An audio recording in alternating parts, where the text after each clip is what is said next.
At the Accents and Art Studio, a creation by leading Ghanaian sculptor Constance Swanika is taking shape. I actually did a sculpture at university. I have always found myself interested in the difficult side of art, I would say. It's an area you find not many women venturing into. So right from school, we're not that many females in the sculpture section. And right now, my main focus is on very decorative ironmongery, which is, we're doing a lot of balustrading, burglar proofing, and very nice gates. The construction industry, fortunately, is very huge in Ghana as we speak. So it's a ready market. We have a huge market for very fine things. You see a lot of fine homes that want really, really nice things. With financial support from her mother, Constance opened Accents in Art in 2001, and she now employs 30 people.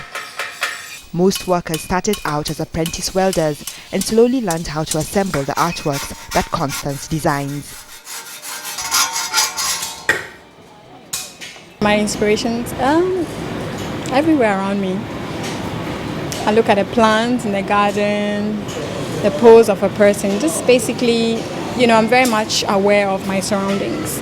And as an artist, you must pay attention to detail, which I do.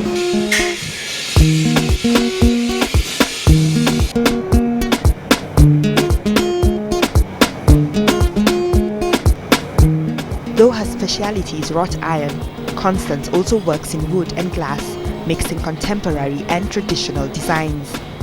Her pieces cost between $20 and $2,500 US. This is one of my favorite pieces. I call it the sunflower mirror. I got the inspiration from the sunflower, and this is where usually you have the seed. So this I took out and I put the mirror in there, and then the flower, the leaves. This one, for me, is an abstract wild gecko. I used small pieces of metal balls, which I welded one by one, and then I added beads around to make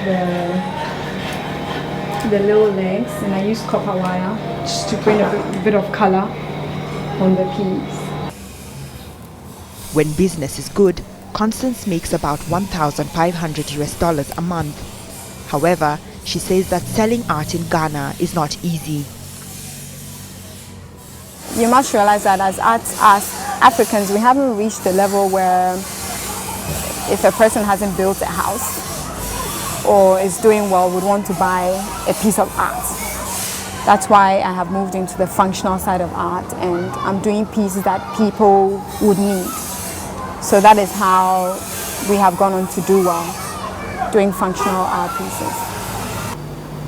Ablade Glover is a professor of fine art and directs the Artists Alliance Gallery in Accra. He says that it can take years of patience for artists to sell their work. I know that all artists in Ghana started from some point. Some are just breaking the ice, just about. In Ghana, they can be seen to be, who haven't made it in Ghana. But now, art is not only art is an international thing, and it goes beyond the borders. And it is when you've really broken that screen and being seen through that you can say you made it. Not many people can afford to buy Constance's pieces, so they often opt for handicrafts from roadside sculptors like John Tornu, who sells souvenirs for around $30 to $100. Now, even Ghanaians are interested in it more than the outside people. The Ghanaians are not interested in it, they are buying more than the people from outside. The competition means that Constance's business needs construction work to survive. Here, she's inspecting the balustrades that she was hired to do on a home that's still being built. I saw her work in a friend's house. I went looking for her. I've had no complaints. She's delivered on time. She's done a great job. But most of all, I think she seemed to know what I wanted, and she was able to give me what I wanted without me having to say so. You're pushing me this way and that. Constance is also a single mother of 2. She says her secret to managing the 2 aspects of her life is writing a to-do list every day. She hopes that one of her sons will also take up art one day. Every parent would really want at least one child to follow in their footsteps. But I wouldn't force them to. If they were not interested in what I was doing, I really wouldn't. But if they showed interest, I would encourage them, because it's good to be creative. I think one of them has started showing signs of that, so I would love to push him into that direction, yes. In future, Constance plans to expand her business and market her products abroad.